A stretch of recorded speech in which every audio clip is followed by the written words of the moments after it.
April 16, 1945. The shattered German town of Quedlinburg, nestled in the Harz Mountains. The air, thick with the ghosts of cordite and damp, decaying stone, hangs heavy and cold. For Sergeant Frank Costello of the 116th Infantry Regiment, 29th Infantry Division, this is just another stop on the long, bloody road from Omaha Beach. The war is dying, but it is a violent, convulsive death. Every captured town is a nest of potential threats. Snipers, holdouts, the embittered fanatics of the so-called werewolf resistance. His boots crunch on a carpet of shattered glass that covers the cobblestones of a small market square. His squad, 4 men of Baker Company, move with the practiced, weary caution of veterans who have outlived their own luck too many times. The distant, rhythmic thump of American artillery is the only steady sound in a world gone quiet. You can feel the silence. It's not peace, it's a held breath. The buildings around the square are skeletal, their timber frames exposed like broken ribs. A tattered Nazi banner, rain-soaked and bleached, flaps from a window frame, a pathetic surrender to the wind. Costello scans the upper floors, his knuckles white around the grip of his Thompson submachine gun.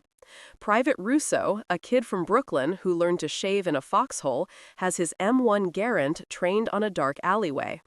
They've been tasked with clearing the sector, a routine job that has a nasty habit of turning lethal. But the sound that reaches them isn't the crack of a Mauser rifle or the metallic rip of an MG-42. It's something else. Human voices. An angry chorus, sharp and guttural, echoing from a courtyard just beyond a collapsed archway. Costello raises a hand, a silent command. The squad freezes. This isn't the sound of combat. It's the sound of a mob. He motions for Corporal Miller to move up. Miller, a tall, lanky man from the Virginia mountains, peers cautiously around the edge of the stone arch. He stays there for a long moment, then pulls back, his face a mask of confusion and disgust. He looks at Costello, his voice a low whisper. "Sarge, you gotta see this. It ain't Wehrmacht, it's SS, and they've got some kind of court going on." Costello's jaw tightens. SS, the diehards, the true believers who would rather see Germany burn to the ground than surrender it. He gestures for the squad to follow, their movements now as silent as stalking predators. They creep to the edge of the archway, weapons at the ready, and peer into the scene unfolding within. The courtyard is a small, enclosed space, dominated by a soot-stained fountain that no longer flows. Gathered there are a dozen men, their field gray and camouflage uniforms a mix of Army and Waffen-SS issue, all of them hard-faced and armed. They form a rough semicircle around a woman. She is on her knees in the dirt. Her uniform is that of a Luftwaffenhelferin, a female Air Force auxiliary. It's torn at the shoulder, and her blonde hair is matted with grime. She isn't crying. Her body is rigid, trembling with a terror so profound it seems to have frozen her vocal cords. Standing over her is an SS Sturmbannführer, a major, his black uniform immaculate despite the surrounding ruin. A deep scar traces the line of his jaw, and his eyes are devoid of anything but cold, absolute conviction. He is reading from a piece of paper, his voice a sharp, declarative bark. He is passing a sentence. Though Costello's German is rudimentary, he catches a few chilling words. Verrat, treason. Feind, enemy. Tod. The men around her mutter in agreement, their faces contorted with a righteous fury. They are not soldiers anymore. They are executioners. The woman looks up, her eyes wide with a desperate silent plea, scanning the faces of her accusers. She sees only hatred. Then her gaze drifts past them, toward the shadowed archway. For a heartbeat, her eyes lock with Costello. He sees not defiance, not guilt, but sheer, unadulterated panic. A primal fear of a death that is unjust, a death that is coming for her in moments. The SS major finishes his pronouncement and folds the paper with a crisp, final gesture. He pulls a Walther P-38 from its holster. The metallic click of the safety beam disengaged is unnervingly loud in the tense quiet. The woman flinches, a small, choked gasp escaping her lips. This is it. This is the end. Costello looks at his men. Their faces reflect his own conflict. This isn't their fight. But what they are witnessing is not an act of war. It's murder. Without another thought, he steps out from behind the archway, the Thompson held steady at his hip. "Hold it right there," he calls out, his voice cutting through the charged atmosphere like a blade. What the hell is going on here? The heads of the German soldiers snap toward the sound. 12 pairs of eyes, hard and hostile, fix on Sergeant Costello as he stands alone in the entrance to the courtyard. For a moment, the only sound is the cold spring wind whistling through the skeletal remains of the buildings. The SS Sturmbannführer lowers his Walther P-38 slightly, his expression a mixture of surprise and pure contempt. He sees not a soldier, but an interruption, an obstacle. Costello's squad melts out from the shadows behind him, fanning out, the muzzles of their rifles and the menacing barrel of a Browning automatic rifle creating a new, undeniable geometry of power in the small space. The standoff is silent, but every man understands the language of a pointed gun. This is a German military matter, the SS major says, his English precise and laced with aristocratic disdain. It does not concern you, Sergeant. He gestures dismissively with his pistol toward the kneeling woman. This woman is a traitor. She has been tried by a field tribunal and found guilty. The sentence is death. Costello takes a slow step forward, his boots grinding on the gravel. He keeps his eyes locked on the major's. She's wearing a uniform. If she's a prisoner of war, she's our prisoner of war. She falls under the Geneva Convention. Your tribunal means nothing. You could see the ripple of uncertainty pass through some of the younger German soldiers, the ones in Wehrmacht gray, not SS black. They had been caught up in the major's fanaticism, but the arrival of armed Americans, speaking of international law, changes the calculus. This is no longer a simple execution. It is a confrontation between two armies. The woman on the ground, Clara Vogel, dares to look up. A flicker of hope, fragile and terrifying, ignites in her eyes. She pushes herself up slightly, her voice a raw, desperate whisper that barely carries across the courtyard. "Bitte, please, they are lying." Her words are cut short as one of the SS guards shoves her back down with the butt of his rifle. Costello's finger tightens on the trigger of his Thompson. "Tell your men to back off," he says, his voice low and dangerous. The SS major, Richter, gives a curt nod to the guard. He takes a step toward Costello, radiating an aura of absolute authority. "Sergeant, you misunderstand the situation. This Helferin used signal lamps from an attic window to guide your terror bombers to a hidden ammunition depot 3 nights ago. The depot was destroyed. 17 German soldiers died because of her actions. She is a murderer, and she will be punished as one."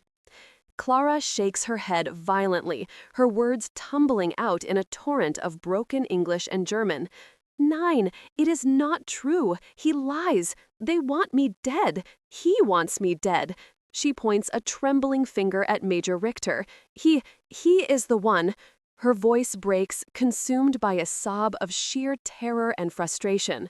Costello watches her. He has seen liars. He has seen the guilty. He has seen spies. This is something else. This is the raw fear of someone caught in a machine they cannot control, a machine designed to crush them. He looks back at Richter, whose face has become a mask of cold fury at the woman's outburst.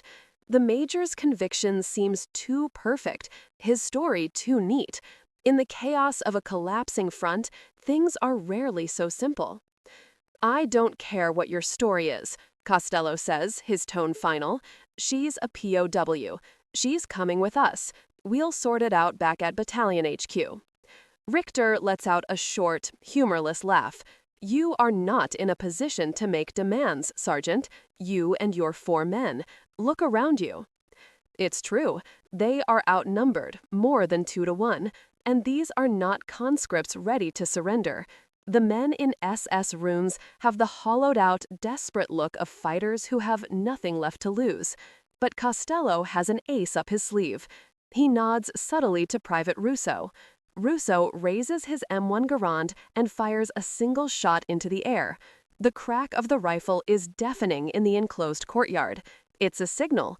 The rest of Baker Company is less than 2 blocks away. "That's my position," Costello says evenly. "More men are on the way. You can hand her over, or you can die here for the sake of one execution. Your choice, Major." For a long, agonizing moment, nobody moves. The 2 groups of soldiers face each other over a chasm of hatred and exhaustion, a microcosm of the entire war.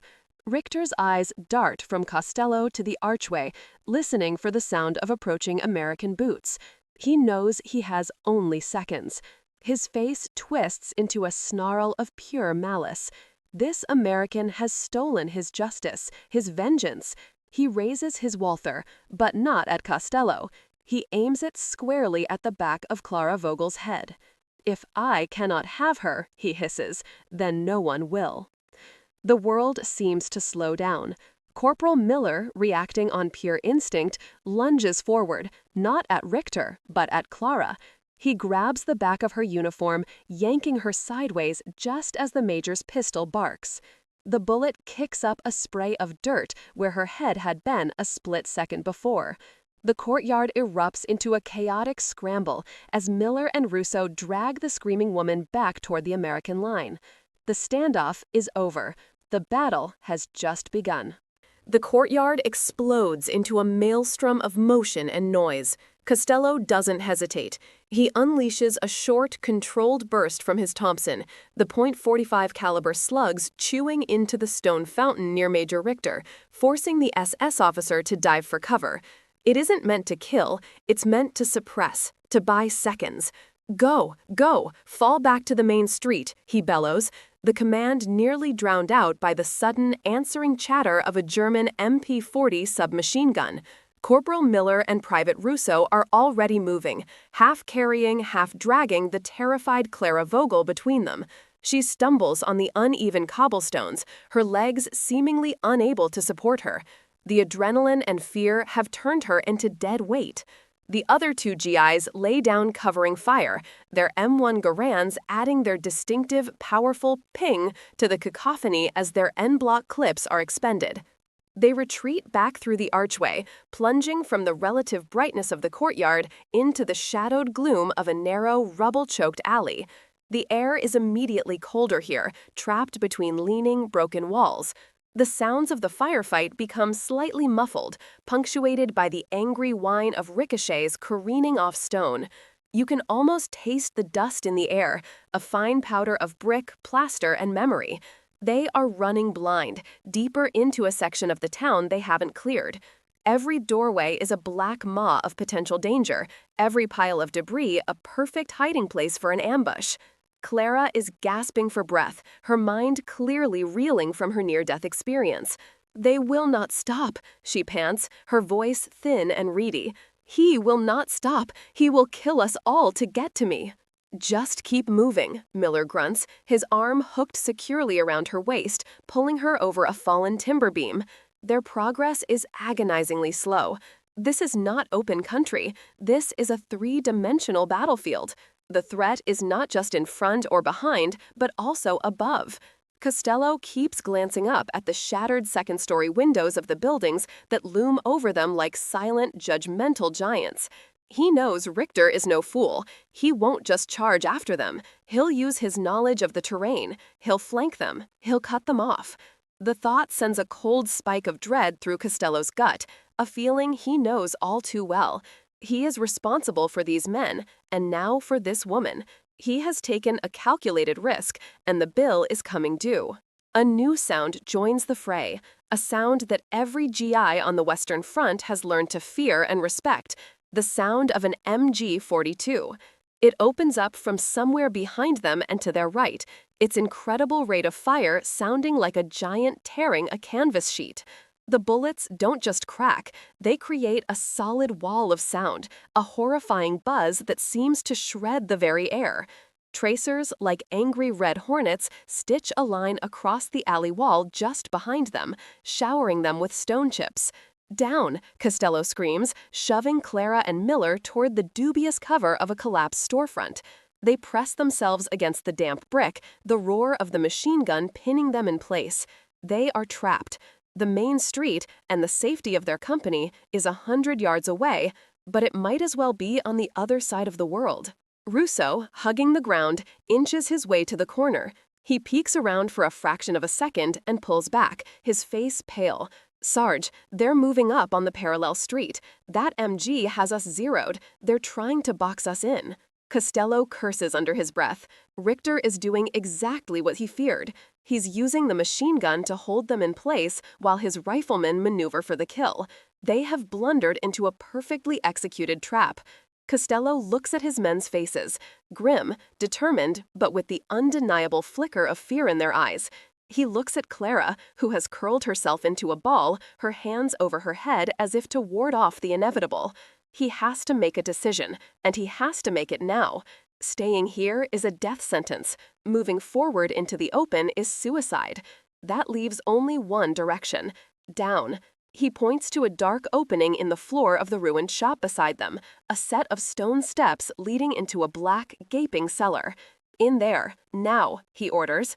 It's a gamble. They could be cornering themselves, trading a firing squad for a tomb, but it's the only chance they have. One by one, they scramble toward the opening and plunge into the darkness below, the hellish chatter of the MG-42 echoing from the street above. They tumble down the stone steps into the subterranean blackness, landing on a floor of damp, packed earth. The sudden transition from the deafening roar of the firefight to the muffled, subterranean quiet is jarring. Above, they can hear the heavy, rhythmic thud of the MG-42, but down here, it's a distant, less immediate threat. The air is cold and smells of wet soil, mildew, and old wine. For a few moments, the only sound in the cellar is the ragged, desperate breathing of 5 people who have just outrun death. Costello pulls out his Zippo lighter, the flint sparking loudly in the silence. A small, flickering flame illuminates their sanctuary and their trap. They are in a small, vaulted wine cellar. Barrels line one wall, and broken shelving lies in a heap on the other. There is only one way in and one way out, the stone steps they just descended. "Everybody quiet," Costello whispers, his voice strained. He clicks the lighter shut, plunging them back into absolute darkness.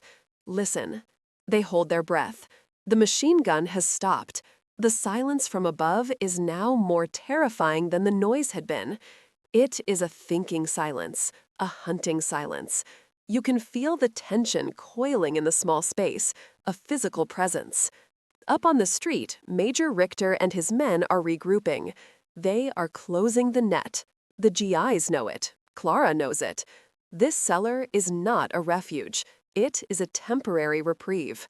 Private Russo fumbles for his canteen, the sloshing of the water unnaturally loud. "What now, Sarge?" he asks, his voice barely a whisper.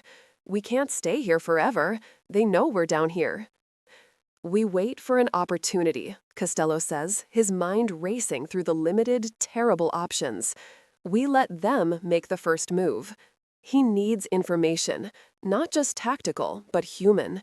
He has risked the lives of his men for this woman. He needs to know, once and for all, if she was worth it. He finds his Zippo again and sparks it to life. In the wavering light, he turns to Clara. She is huddled against a wine barrel, her face streaked with dirt and tears, her eyes wide and luminous with fear. "All right," he says, his voice soft but firm, leaving no room for evasion. "No more games, no more screaming. You tell me exactly what happened. Why does that SS major want you dead so badly? And you give me the God's honest truth. My men and I are probably going to die in this rat hole protecting you. I want to know why." Her gaze meets his. The frantic terror has subsided, replaced by a profound, soul-deep weariness. She takes a shaky breath, the story pouring out of her in a low, halting voice. She was a communications auxiliary assigned to a flak battery on the outskirts of Quedlinburg. She explains that Major Richter was not her commanding officer. He was an SS liaison attached to the unit to enforce discipline and root out defeatism. The man was a zealot, obsessed with betrayal, seeing spies and traitors in every shadow. The accusation about signaling bombers was a complete fabrication. The ammunition depot had been hit by a flight of P-47 Thunderbolts on a daylight raid. There were no signals, there was no traitor. The truth, she explains, was far uglier and far more personal. 2 days ago, Richter had tried to force himself on her in a command bunker. She had fought him off, striking him across the face with a heavy pair of headphones. In his rage and humiliation, he had sworn he would see her hang. No one would believe the word of a mere Helpferin against that of a decorated SS officer. He couldn't accuse her of what really happened. It would be an admission of his own weakness and lack of control. So he created a story that fit his fanatical worldview, a story of treason that would not only allow him to kill her, but would elevate his own status as a vigilant protector of the Reich. "He is a monster," she whispers, her voice cracking. "He doesn't care about the depot or the dead soldiers. He only cares about his pride. He cannot let me live, not after I defied him." The GIs listen in silence, the flickering flame of the Zippo casting long, dancing shadows on their grim faces.